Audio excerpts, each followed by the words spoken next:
자, 여러분 반갑습니다. 대성마이맥 전성호입니다. 수고하셨고요. 6월 평가원 문항에 대한 구체적인 하나하나의 해설에 들어가기 전에 전체적인 평가를 먼저 말씀드리려 합니다. 여러분들 지금 촬영하는 시점은 6월 5일이라서 하루 지난 시점이고요. 여러분들이 관심을 갖고 각 사이트들을 돌아다녀 보면 등급 컷은 모두 나왔어요.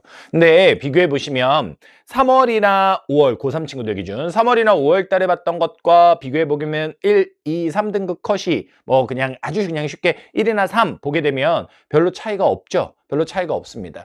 근데 여러분들이 하나 생각하셔야 되는 건 N수생이 합류했단 말이에요. N수생이 합류했는데 별로 차이가 없다. 이거는 문제 자체의 난이도는 올라갔다. 그래서 공부를 했냐 안 했냐를 기준으로 물론 따져야 되겠지만 전반적으로 N수생 친구들에 비해서 고3 친구들이 좀 고전하지 않았을까. 생각했던 것보다 원점수뿐만 아니라 등급 컷이 안 나오지 않았을까. 그래서 수시로 뭐 최저 맞출 거야 라는 생각했던 친구들이 조금 약간 좀 경고음이 울리지 않았을까라는 생각을 해봅니다. 근데 학습하기에 따라서 방향만 제대로 잡고 가면 계속해서 일관되게 지금 나오고 있기 때문에 충분히 여러분들이 대처가 가능할 거라고 보이고요. 작년 6월 달과 비교해 보면 문제가 어려워졌고 작년 수능과 비교하는 건 뭐 큰 의미가 왜냐면 시점이 다르니까 있을까 싶습니다만 작년 수능과 비교하면 약간 비슷하거나 조금 쉬워진 정도? 요 정도의 느낌이 되겠습니다. 만점을 받은 친구들은 EBS 기준으로 표점이 70점 초반대로 예상이 되고요. 3등급 컷, 이제 1등급 말고 3등급 컷을 보게 되면 30점 초반대로 원점수 기준 예상이 됩니다. 나쁘지 않았죠. 전반적으로 보게 되면 이번 사탐들은 표점이 다 만점 기준으로 높았어요. 높았고 뭐 3운 정도 좀 낮았고 뭐 그랬습니다. 이런 패턴을 유지하지 않을까 싶고 분명한 건 한지보다 좀 쉬웠어요. 자료들이 단순했고요. 지식적으로 있냐 없냐에 따라 그냥 딱딱딱 떨어지는 거라서 뭐 타임어택 이런 거는 없었던 걸로 보입니다. 전체적으로 꼭 그렇게 간다라고 할 수는 없겠지만 일단 50% 미만의 정답률을 보였던 문제를 정리해보면 한지는 8문제였는데 세지는 5문제였고요. 12번, 그 다음 18번, 그 다음 18번이 아니라 8번. 야, 8번이라고 하면서 9를 쓰냐.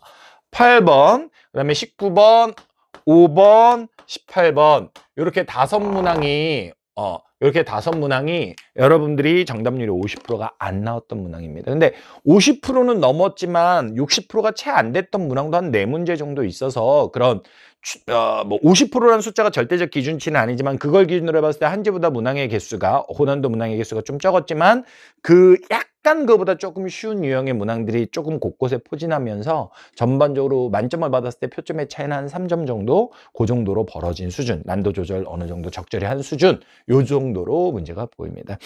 전체적으로 기후 문제는 뭐 좌절일 수도 있겠지만 그렇게 어렵진 않았어요. 여러분들 점수가 안 나왔다면 한지도 그렇지만 세지에서도 기후 문제로 난도를 높일 여지가 분명히 보이고요. 두 번째는 작년 수능에 비하면 통계자료 문제도 조금 쉬웠던 건 맞아요. 근데 그렇다고 해서 통계 문제가 급격하게 세지에서 막 어려워질 거냐 한지처럼 그럴 것 같지는 않습니다. 그래서 저는 통계보다는 북두칠성 위치에서 했던 것처럼 백지도 위치학습 그걸 해줘야겠다. 그래서 뭐 바닷가에 있는 국가야, 내륙에 있는 국가야, 누구 옆에 누가 있어, 뭐 이런 것들을 지역성으로 주는 것들을 좀 잘 연습해야 되겠다라는 생각을 해봅니다. 조금 뭐 아쉬움도 있어요. 저 개인적으로는 뭐 그러니까 지리적으로 조금 추론을 해가지고 찾아가는 문제보다는 그냥 외웠어 안 외웠어 이렇게 그냥 딱딱딱 물 짜듯이 그냥 떨어지는 문제들이 많아서. 정확한 지식만 있으면 문제 경험이 좀 부족해도 해결이 될 것 같아요. 물론 그럼에도 불구하고 몇 개의 통계 문제들은 좀 까다롭습니다. 근데 전체적으로는 약간 조금 지역성 추론하는 문제들이 좀 적어서 아쉬움은 있었던 것 같습니다. 이 중에서도 저는 여러분들이 눈여겨봐야 될 게 8번 종교 문제예요.